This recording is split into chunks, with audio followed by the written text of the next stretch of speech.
You're listening to Crosstalk, Conversations with Kurtis. Crosstalk, Conversations with Kurtis is brought to you by Ray Cruz and MCF Mortgage. With a stellar reputation as an outstanding mortgage lender, Ray Cruz serves the lending needs of real estate professionals, builders, and individual homebuyers in Maryland, Washington, D.C., Virginia, Texas, California, Florida, Illinois, New Jersey, and Pennsylvania. Ray believes that integrity is the cornerstone of his business, and helping you achieve your home financing goals is his business. Located in the heart of Bethesda, Maryland, contact Ray P. Cruz today to get started. Your home mortgage or refinance options await. Call 301-761-2278 or visit raypcruz.com. Ray P. Cruz, mortgages intelligently. For more than 20 years, I have seen Gene the Barber for my haircuts. I am proud to say that Gene the Barber is now the owner of a new shop, his own shop, Max Life Barber and Salon. Max Life is family friendly with barbers and stylists for men, women, and children. Located at 6859 New Hampshire Avenue in Tacoma Park, Maryland, Max Life Barber and Salon is now the new home of Gene the Barber. Of course, you'll get Gene's signature service, but now Gene has several barbers to choose from. Schedule an appointment today by calling 240-687-7253. A Squared Home and Office Solutions is the go-to source for home or office network and audio-visual solutions. We can help with smart home integration, wireless networking, media rooms, security systems, and more. We will link technology to your lifestyle seamlessly. Read our reviews online. Visit homeandofficesolutions.com for more info or call 240-356-8832. A Squared Home and Office Solutions. We are home advisor screened and approved. You're listening to Crosstalk, Conversations with Kurtis. Here's your host, Kurtis Cross. Welcome to Conversations with Kurtis. I am your host, Kurtis Cross, and as always, I'm excited to be here with you today. Today, we're going to get into a great conversation, but first, I want to thank our sponsors, Ray Cruz and MCF Mortgage, Gene the Barber, A Squared Home and Office Solutions, and of course, Dynamic DJ Entertainment. Be sure to connect with me socially at Kurtis Talks on Instagram and Twitter, and of course, at www.kurtistalks.com. Also, take a listen to our other podcasts, Crosstalk, the Kurtis and Paula Show, a lifestyle, love, marriage, and parenthood podcast. You'll hear all about the day-to-day life of me and Paula. Take a Tea with Turner and O'Neill, a local and national sports podcast hosted by me, along with coaches Steve Turner and Casey O'Neill. The Midnight Truck Stop and 911 Radio. Both of these podcasts are hosted by Big T and the Blue Knight. You'll hear stories from truckers, 911 calls, law enforcement officers, and a host of interesting guests. All of these podcasts can be found on Spotify, iHeartRadio, Apple Podcasts, and wherever you get your podcast content. Once again, you are listening to Crosstalk, Conversations with Kurtis, and I thank you for joining the conversation. Today, I'd like to get into the conversation with a young lady who I've known for 20 plus years. Oddly enough, I met her at her college graduation before I actually even knew her. I attended this graduation. As I attended the graduation with a mutual friend, I did not know Katie at the time, of course. I met her that day, and it has turned into a lifelong friendship. She's stuck with me now, and our audience will enjoy her, I am sure. So, ladies and gentlemen, without further ado, let's go ahead and welcome to the conversation, Miss Katie Talbot. What's up, Katie? Oh, not too much today. I love the wording of stuck with you. You are stuck with me. There's nothing you can do about it. I'm here. I'm like old luggage. You just can't get rid of it, right? Right. Thank goodness. All right. Well, good. Katie, what's the weather where you are right now? Oh, it's let's see, mid-50s right here. A little chilly. I just came back from a work trip and had to close all my storm windows this morning because I was really cold last night. So a little breezy. Fall is definitely here, and hopefully we don't get too much snow this winter. Well, we are probably 10 degrees warmer, but I can do short sleeves outside. I can do that comfortably. So we're good there. Kate, let's get right into it. You're a career educator, an activist, a dynamic woman, and you've been through a thing or two. Let's start before graduation and where you're from, who you grew up with, and all that good stuff. All right. Well, I guess my first grow up was in Portland, Maine. My parents also grew up here in Portland, Maine, and they both come from pretty big families, and I'm the second child of 7 children. Grew up in a house in Portland, Maine with one bathroom, so that was interesting to share with seven. Whoa. So 7 and your parents, 8, 9. Yeah. One bathroom. Yeah, interesting to grow up with 2 sisters, and then the 4 brothers are younger than us. My parents did put a second bathroom into the basement, so who wants to go to the basement exactly. to use the bathroom? So the morning routines, especially in high school, was definitely down to some clockwork that, looking back now, really, my parents had to put a lot of logistics in place to have a successful. Look, we have to leave here at 7:15 in the morning to take the kids to school. Paula goes to work. I take the kids to school, drop one off, drop the other off, come back home. It's about an hour round trip. But we wake up at about 6:15, so that gives us an hour for 4 people to get showered, get dressed, have some breakfast, and roll out. Like, what is that routine like with 9 of you? And now, did mom work? Mom and dad both work, or? They both worked. Yeah, my mom worked for most of her life, or most of her career, as a letter carrier with the post office, and my father was in sales. So sometimes she was already out on at the post office before we were getting up. My father would get his shower and knock on my door before he got in, so I would be ready when he got out, and then my sister would follow. Fortunately, we didn't really have.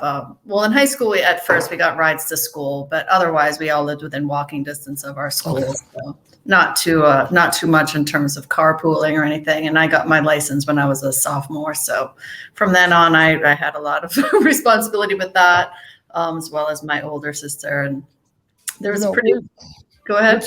We're talking 20 plus years, and the beauty of life and friendships and all of this is it continues to evolve. Don't know the last time I learned something new about you, but did not know your mother was a mail carrier. So I'm learning something here. Yep. That was a career? Sure was. Yeah, she worked for the phone company before that, and then she worked with the post office and did the sorting. I remember she had like this wooden thing that she or my father made that she would do her training with the sorting of the mail, and then at home practice. And then she picked up delivering the mail, and I think she got injured with that, in which kind of ended that letter carrier part of that career. So okay. I'm not really sure exactly how many years she delivered mail, but I remember pressing her uniforms and helping to get her ready for work, of course, too. So it's definitely a lot of teamwork, helping. And that's not easy. Support a family of 9. That's not easy in Portland winters, delivering mail. No, and I think that's where some of the car accidents that she got in, maybe slipping on the ice in the truck, or somebody else would run into her. So, yeah, not easy at all. Just had to be cautious while you're also bundled up and carrying mail. So. Yes. So we're talking Portland, Maine, home of the Portland Sea Dogs. Am I correct? Yeah. Yes. I think I only know that because you told me that. Maybe. Much. Oh, sorry. I said I think I only know that because you told me that one time. Yeah, and I don't think they were established while I was living here as a child. I remember going to hockey games with the Maine Mariners, which was essentially, I think their stadium was maybe 3/4 of a mile from our house. So we would go there occasionally, and we didn't have a baseball team until after I moved away and went to college. But I'll tell you what you do. You do Red Sox and you do Patriots and you do Celtics, right? Yes, definitely. That was lots of cheering for those teams in our houses, for sure. And the Bruins. Excellent. So I can't forget about them. I have seen that stadium. Is it TD? It's not TD Bank. What is it? I don't want to lie to you. I don't know what it is now. Okay. Well, I have been to Maine. Sure. I got to Maine a couple of summers ago, and the 2 things that I take back from Maine that I did not care for was, one, they promised that I would see whales when I went whale watching. And of course, if you don't see it on the excursion, they promise you anytime you come back within 2 years, you get to get back on this thing and see 0 whales again for free. And I'm like, I'm not going to be back here again, let alone the fact that go on a whale watch again. when I'm in Alaska, I don't pay for an excursion, and I'm putt-putt golfing with Adam, and I see tons of whales out there for free. Well, not for free. You pay for the cruise, but you get it. And then where's this donut place I went to that I don't like, Katie? Holy Donut, I think. Look, I'm going to tell you right now. There's a couple locations. I haven't been to one in a few years, but. Well, you can keep on not going, Katie, because I got off a cruise ship and I stood in line and sent you pictures from standing in line to go to Holy Donut. And I got there and it was just okay. To me, others loved it, but it's not my thing. I know we did the lobster? What did the girls do? What is the thing that Paula would have gotten up there? She went to a restaurant, and not the donut place, but a restaurant. What did she get? Oh, did she get to pick out her own lobster? Lobster roll. Lobster roll. Oh, lobster roll. Yeah, you have to do that for sure. I'm not a seafood guy, but she definitely did that.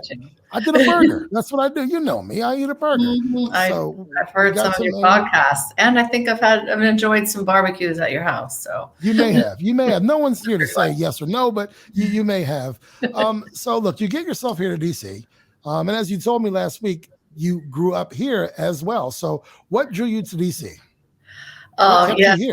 I felt like I misspoke when I was talking about, I grew up in DC, but I guess and my sister kind of helped put it in perspective. Like you kind of did. You moved to DC as an 18-year-old for college, and that's like the second growing up. So when I was I've always, for some reason, had some enjoyment of math and was pretty good at it. And when I was a junior, or the summer before senior year, I went to engineering camp at Catholic University. And so I ended up going to Catholic to study civil engineering. So that's what brought me into DC. And after about a semester, I decided, let's not do civil engineering anymore. And I decided to change my major to elementary education. I used to say still building bridges, just kind of different bridges there. Love the analogy. Love it. So I studied elementary education. And then after I graduated, I started teaching in DC public schools. So I taught in DC from Bunker Hill to Choice Academy, Kenilworth Elementary, and then finally Stuart Hobson over 17 years. A couple different positions throughout those years, but mostly still impacting math eventually. At first, of course, as an elementary teacher, I'm self-contained, so I taught everything that an elementary school teacher would teach, and then I moved to more specifically math. So, and instructional. I don't know if we probably talked about the Bunker Hill thing, but my sister went to Bunker Hill. Clearly, before you were there, I think my dad went to Bunker Hill. So that's South Dakota Avenue, right? Yep, South Dakota, Michigan Ave, over in Northeast DC. Nice, like neighborhood school. Lots of, from what I remember, lots of like single family homes there. Not that that kind of makes an impact on the school, on the education, of course, but established families. Some people you'd say, oh, my mother went to school here, my grandmother went to school here. So I spent a lot of time over there, the 12th Street area. My grandmother, my grandfather had a house over there for the last 70 years or so. Over there right on 13th Place, as I think most people know. My grandmother passed earlier this year at the age of 96. But South Dakota, Michigan, 12th Street, Providence Hospital, that Catholic U area. You may not have known this, and you probably have been to this store before. Brookland Service Star Hardware. Have you been to that hardware store over there? Is it more on 12th Street toward Irving? Yep. Or Monroe or something? Yeah, I'm probably. I worked there. I learned how to cut keys there. So I started at McDonald's on South Dakota Avenue. Yeah, and then the one McDonald's in the area that didn't have, I think it was one of the first ones, maybe. It doesn't have a drive-through. Correct. Yes, I worked at that one. And I got fired because they assumed I was 15, but my birthday didn't come until November of that year. So I was 14 working there that summer of, I guess, 86, 87, whatever year it was. So I got fired from working there, but then I worked at Brooklyn Service Star Hardware, and they started me on keys, holding the thing, making the keys, with the shavings of the keys getting lodged under my skin. And I made a whole bunch of keys for Catholic U kids. And the owner said, look, the key says do not copy. You're not supposed to copy it. Do not duplicate right on the back of that key. Yes, he said, but go ahead and make them because these are dorm students who need an extra key, blah, blah, blah.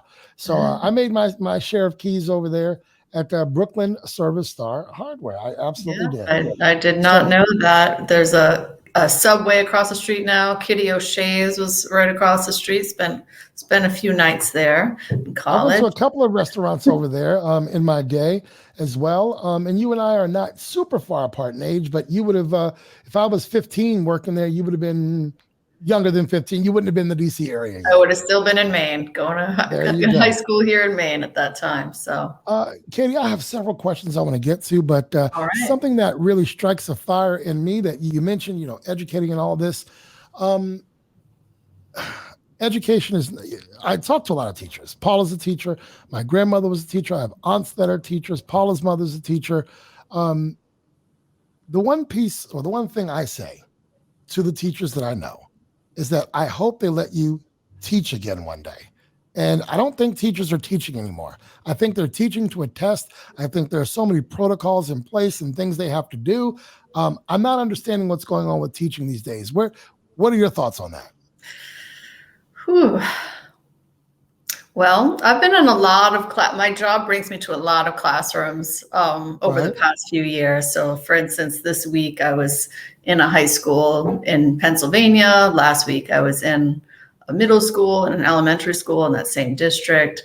I think that they still have a good amount of choice in how they, again, I'm speaking very generally, in what they're doing.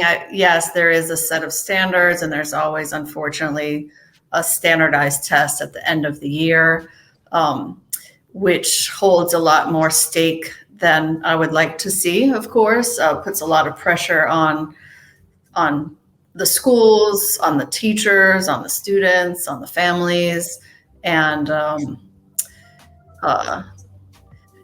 gosh, sorry, stuttering a little bit about that. No. Well, see, my thing is you have Maryland functional reading, Maryland functional writing, you have MAP R, you have MAP M, you have all of these things, and it doesn't seem like it's annual. It seems like it's fall, it's spring, and it seems like teachers are spending so much time just simply trying to teach the kids how to get those answers right.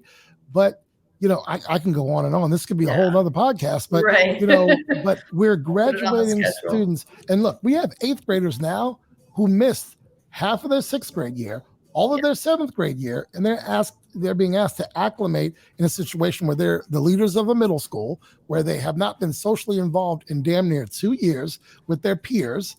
So they don't know how to lead. They're learning differently. When we went into a virtual model, what was a 6.5 or 7 hour school day became 45 minutes of instruction. There was no science. There was no social studies. There was math and English, if you can call it that. But we're going to graduate a group of young people eventually who don't know how to balance a checkbook. They don't know what, debt is. They don't know what compound interest is, but we're going to make sure they know Common Core, which is a bunch of garbage. I don't get paid by the school system, so you can tell me, or I can say whatever I want. And it's my doggone podcast, but it's a bunch of garbage. I sat in a back to school night when Chelsea was in kindergarten, and they were explaining to me what this Common Core thing is. I looked at Paula then and I said, this is a bunch of horse shit. I don't know why 113 minus 88 can't be 11, 13, whatever the math is, why it simply can't be 25 or whatever it is. It's got to be, you have to take this number out. And what's wrong with the way we did math? But that's another story. It's just, we're trying to reinvent the wheel. We're trying to overdo it. We're trying to teach to this new way of learning. In the meantime, I don't see, look, we talk about the generation of our parents or grandparents being the greatest generation ever. What was wrong with the way they learned?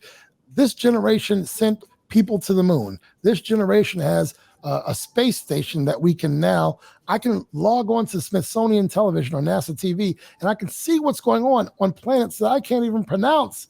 But we've got kids who don't know how to balance checkbooks. Katie, where are we going wrong here? Well, I'm also not paid by Common Core or anything like that. I think the rollout and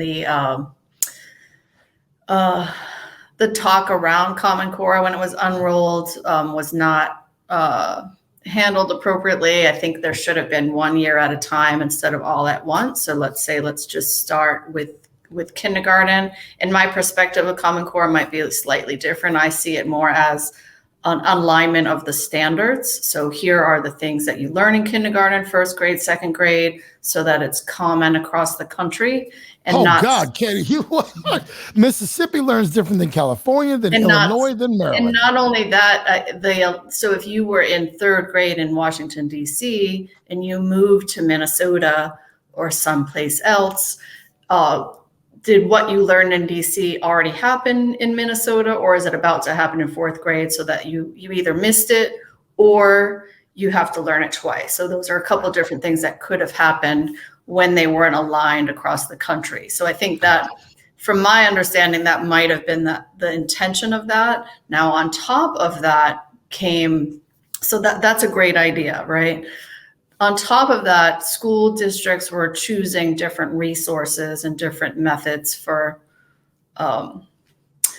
implementing those or teaching those standards. So, and I think that's where some of the issues might lie with people, where it's not rolled out in terms of like their PR for the Common Core. So if you're thinking that you learn an algorithm for subtracting 113 minus 88.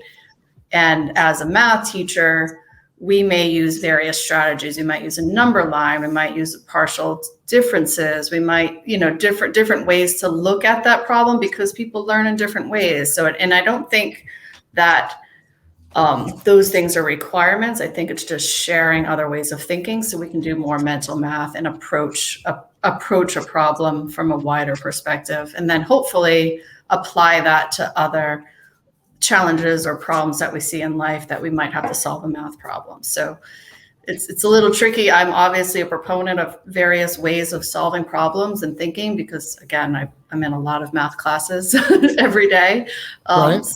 And I do want to say, just in defense of the teachers during the virtual learning, first of all, they were, and I know you agree with me, hopefully you agree with me, that is a very challenging year and a half. And I think that a lot was put on their shoulders in a very quick time, and they still really gave it their very, very best in trying to address the learning needs of all of their students. Like I said, I was in virtual sessions with teachers all last year as well, and they really gave all they had to deliver the best instruction for their students.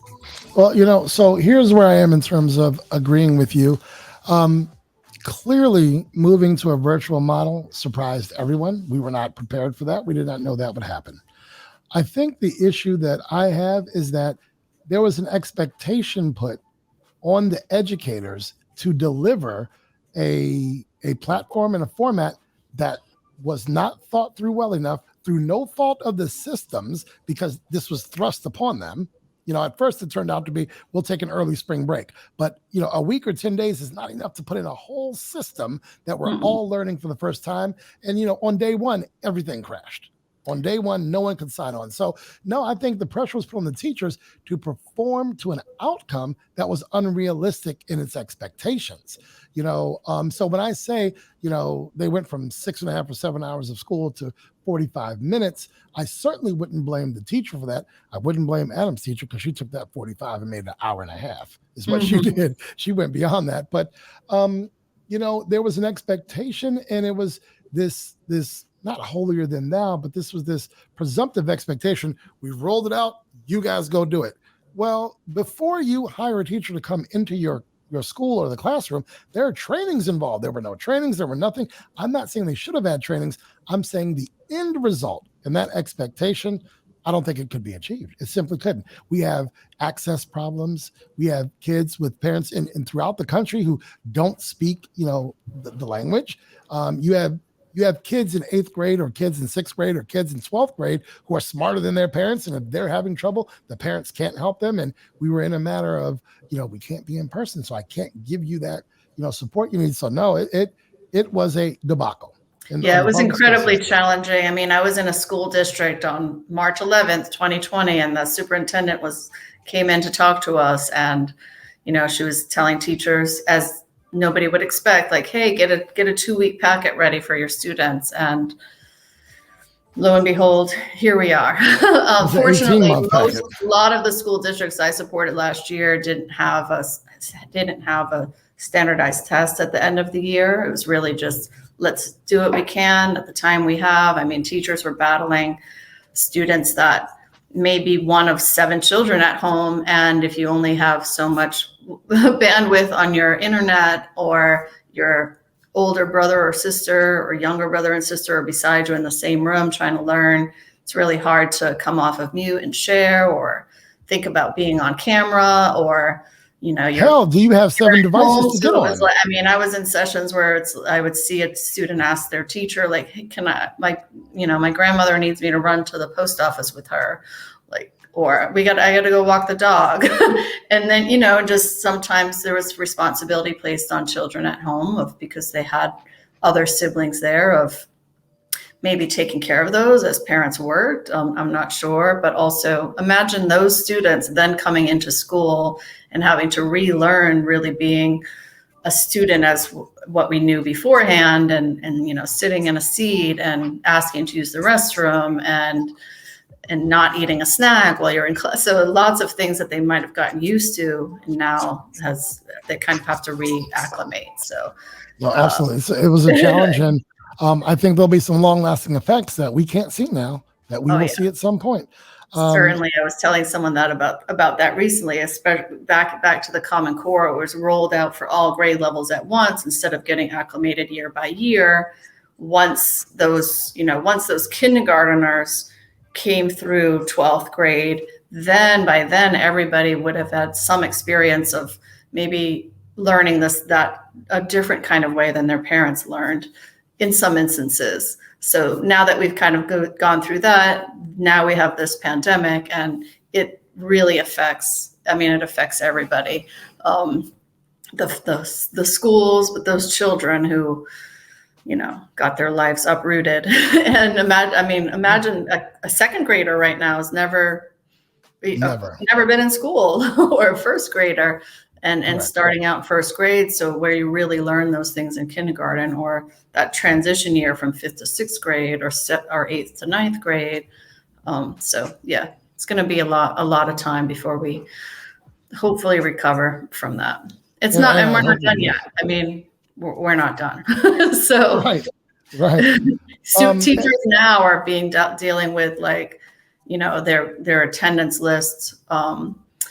Having students that are at home for quarantining for 10 days. And so kind of dealing with those effects too. Or there's teachers that I know that have a couple live periods, in-person teaching, and then 1 period a day, they're doing some teaching to a class while also teaching virtually at the same time to students that are at home and quarantine. So, but the paycheck's not going up for teaching 2 classrooms, right? Well, actually, in one case, my friend that works in PG County, she is on that period where she teaches a virtual and in person. She is getting a slight increase. Well, good. Well, I like that they're doing that, because everyone was taught by a teacher, but somehow teachers are often not rewarded for the amount of time they put in. We've all seen the meme or whatever. You think teachers are glorified babysitters. That's cool. We'll pay them $10 an hour times every student every they child. have. So if Paula has 34 in her class, I want $340 an hour times 7 hours a day.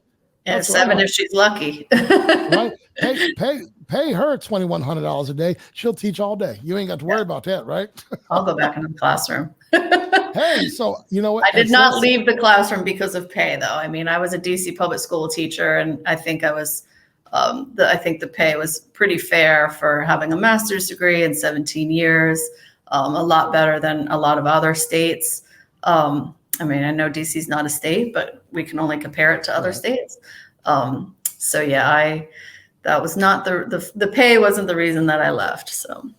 Well, you know what, Katie? Hook, line, and sinker. Next question. At some point, DCPS no longer did it for you. What was it that led you to drift away from the public school setting? Well, like you heard, I was in the classroom for 17 years. Actually, 4 of those years, I was an instructional coach to support teachers in the middle school for first just coaching in general, and then specifically a math coach. Prior to that position, I had earned a master's degree at George Washington in reading and in language arts, but don't tell my boss, since I do support math teachers. And then as the instructional coach, I decided to go back into the classroom for a couple more years because I felt like just the way it was set up as coaching and sort of the environment, I felt like I was going to be more impactful to the students' success in the classroom myself instead of through the teacher at that point. I had a stroke on the way to school one day, the day before my 38th birthday, for not maybe associated with teaching. I mean, I spent a good amount of hours focused on school and on my students, bring home a bag every day, grading those papers. I had 150 students a day. Some classes had 36 students in it. And, you had to try to run to the restroom between classes, or it was a lot. Of course, I gave it my very best. I also felt like there was a lot of initiatives that the school brought on itself. So anything to support, again, those test scores, to bring those up. So, our principal signed up for a lot of different things. Math didn't have as many as reading did, but I just felt like, people's time was being taken by going to a training on a specific initiative every week instead of using that time to analyze data and try to plan differentiated activities for the students that are in their class. Because we all know then, and even more so now, that not all 150 students came with the same background knowledge. They don't have the same interests. They don't learn the same way. So kind of thinking about what was best for them, you didn't really leave you a lot of time for that. Just those types of things, hall duty between classes. I don't know how you could be in your class while also watching the hallway at the same time. And only the classroom teachers were responsible for that. None of the other building staff members. And there was just as many non-education staff as there were as teachers. So why aren't they doing hall duty and helping out with this so we can just be in our class to meet the students? You quit because of hall duty? Katie, did you quit because of hall duty? No. I said these are pieces. That's a very small piece. Most of it was I just felt overall that their slogan was children's first, but their philosophy was not children first. So I said, it's just something that's on the side of your police cars. It's not really happening. So at that time, given, my own health, just the wear and tear of being a classroom teacher for a long time, even if it's just 1 year. And I just felt at that time that somebody else could serve those students better than I could. So I felt like I had to step away to essentially save my own life. Remember, I did mention a few minutes ago that I had a stroke, and I was out of school for a week.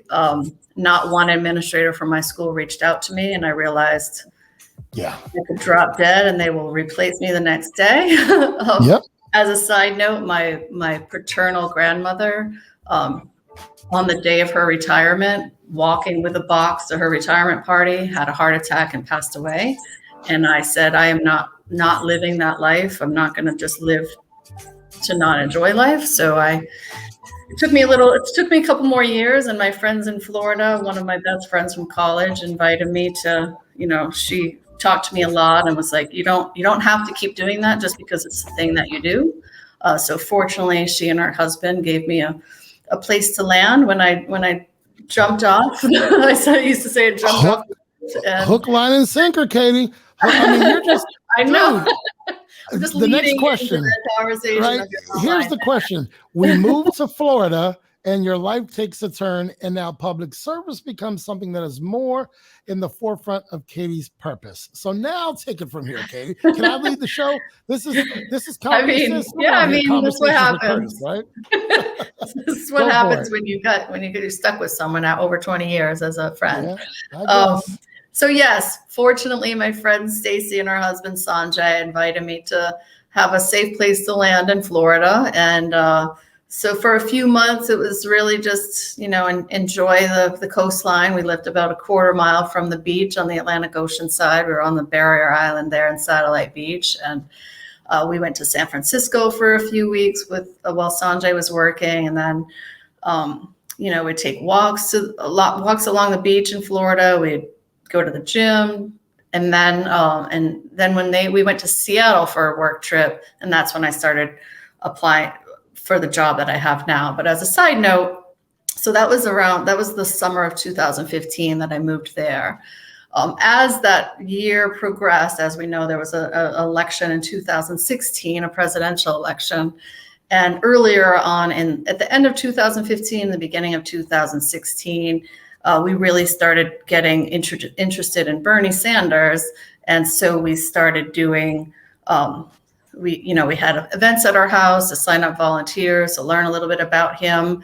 And then at the end of January of 2016, we decided through Stacy's organizational skills to round up people from across the country to gather in Iowa, to knock on doors prior to the first primary in Iowa of 2016. So we took a bus from Florida for about a day to get to Iowa, and then we knocked on doors there for the entire weekend.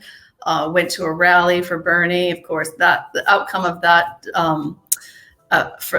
primary, I think, was pretty much 50-50 with Hillary and Bernie. I went to my very first. Oh, it was actually a caucus. Sorry, I went to my very first in-person caucus there, which was very interesting because I never lived in a place where we did caucuses that way. So it was interesting to kind of see how the neighborhood comes together and sort of moves around to support their person and how that district wins their votes. And then, of course, through the rest of that election year, we did what we could, making phone calls. I probably made thousands of phone calls for Bernie. And then after Bernie did not win the nomination, just really working to get people to get out and vote, like register to vote, get out to vote. We did a lot of work so that was what we did for the national level. And then we also really focused on local candidates for the 2016 election, but also the midterms in 2018. My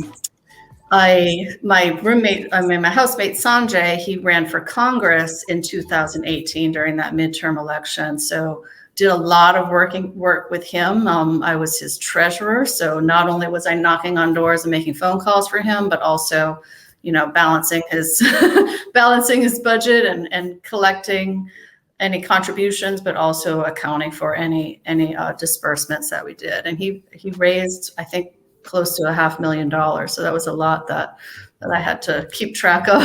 Sure. It's interesting to have that perspective, and it's really important. I know we always want people to vote, but to really be informed and aware of the local things that are happening, what referendums are being voted on. We worked really hard on a 5% or a 0.5-cent sales tax that will last for 10 years to help raise money to save the lagoon down there. So that's the kind of thing we need to reach across the aisle. And, we need more than 50% of the community to vote for that, to have that tax increase. And it ended up turning out well for us. But yeah, the national level is definitely important, as we know, especially this week, balancing, I think, whether or not they passed a budget, but it's really also important to know what's happening locally and support those candidates there. Well, I'm not going to talk about the fact that I have my next question. You already answered it. You already answered it, talking about the campaigns and projects that you were part of. So we'll skip that question. Thank you very much. All right. Moving forward even more, you Sorry moved for back to stealing your Maine. thunder. No, this is, hey, right now it's the Kurtis and Katie show. That's what we're doing here. Moving forward even more, you moved back to Maine. Education is still a part of your purpose. And, thank you. You have tutored the kids, my kids. So that's worked out very well. Earlier you mentioned you come from a big family, brothers and sisters. There's 7 brothers and sisters total, right? Yes. Okay. So in more recent years, you and your family experienced a tragedy. And I'm hoping you share that with us, because there's someone listening who, even if they don't know they need to hear it, they need to hear it. Or even if they don't know they want to hear it, they want to hear it. So talk to me there. So thank you for asking about that. So yes, I am one of 7, and the oldest of my brothers, he was 2 years younger than me, passed away on Good Friday of 2017. So just a couple of days before Easter, of a heroin overdose, ending for him a really long battle with addiction. I wasn't living in Portland for most of that, but of course I was still, I still saw it, still experienced that over the years, holidays and talking to my other siblings and my parents, and even him, of course.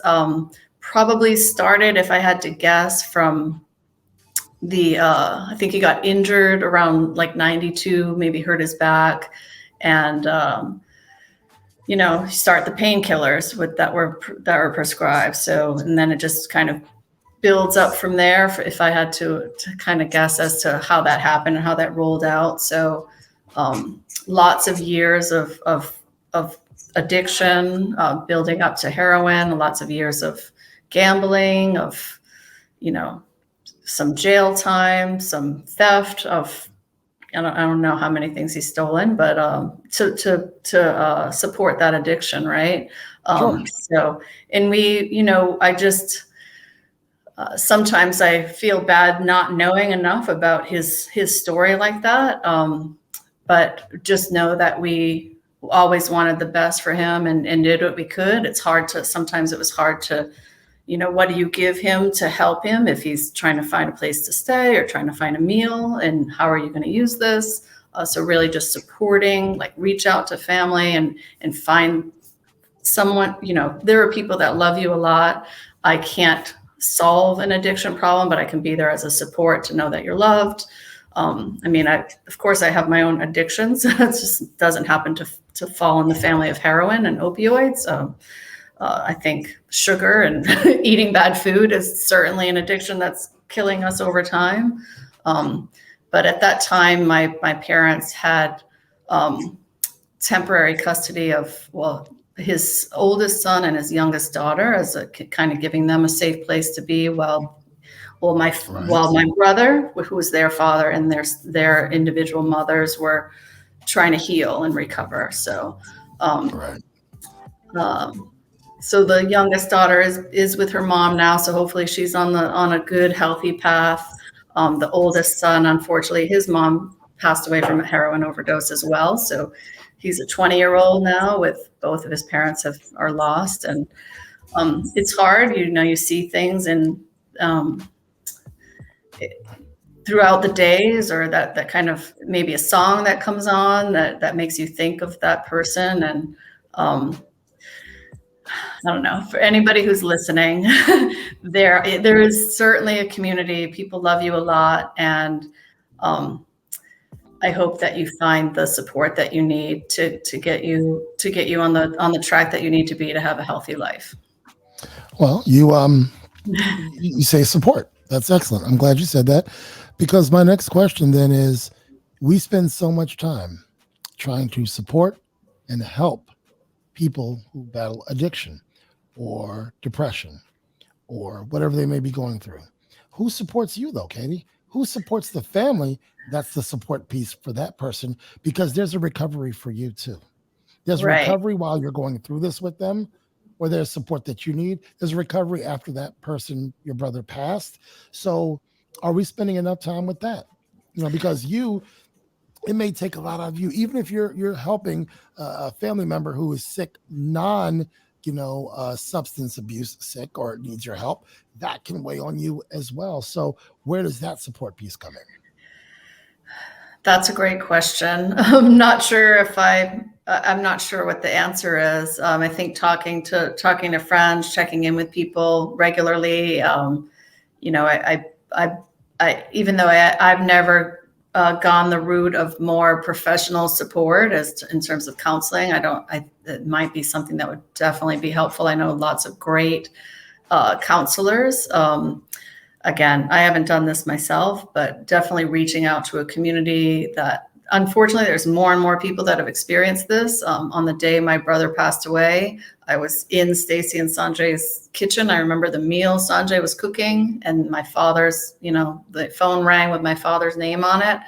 And I, unfortunately, something's wrong because dad's calling in the middle of the day.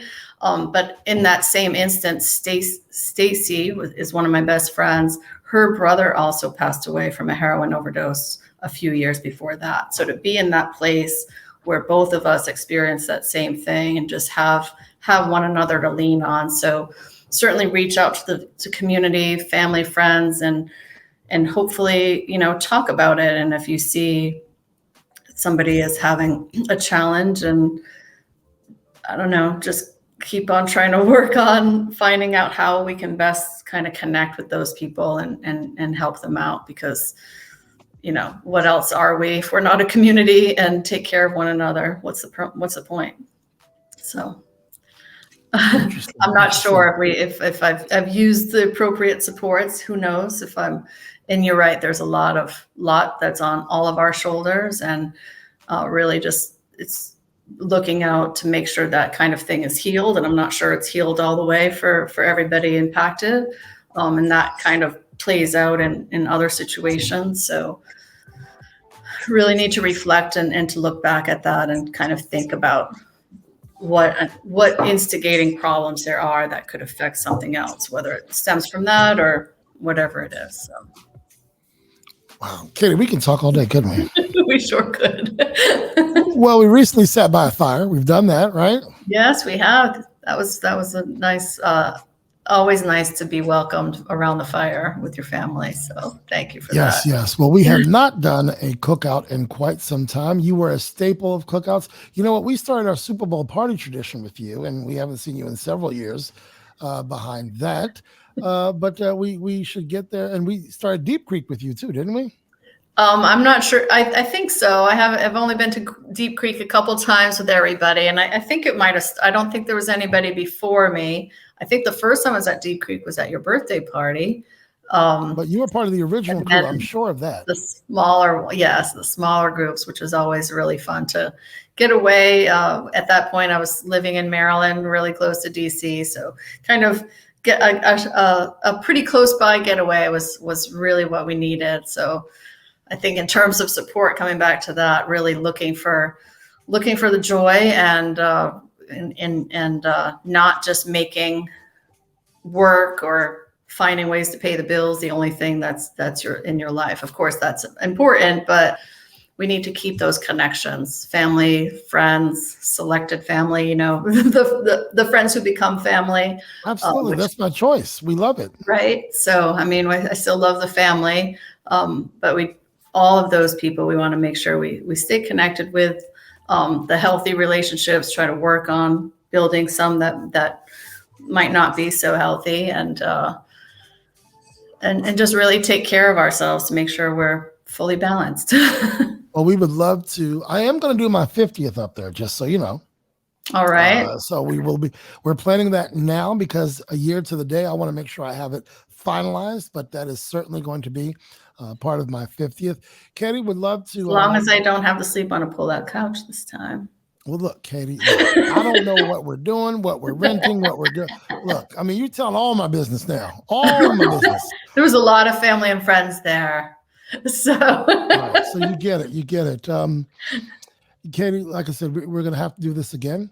You were a guest on the Curtis and Paula show in an impromptu fashion Yes, several sir. months ago. So we'll have to, I think Chelsea knows it was April something. Like she knows when this was. She's So good. We'll have to do this April again. 23rd.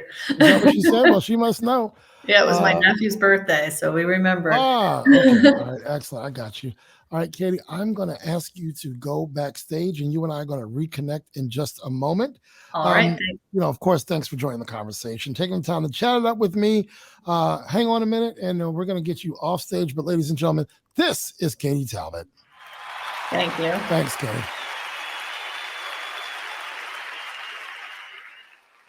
All right, ladies and gentlemen, that will do it for today's episode of Conversations with Kurtis. Be sure to connect with me socially at Kurtis Talks on Instagram and Twitter. And the website, of course, is www.kurtistalks.com. You can also email me with podcast ideas. And if you'd like to be a guest or know of someone who should join the conversation, that's Kurtis and Paula, Kurtis with a K, @gmail.com. Don't forget to check out our podcast family, The Kurtis and Paula Show. Take a TO with Turner and O'Neill, The Midnight Truck Stop, and of course, 911 Radio, hosted by Big T and The Blue Knight.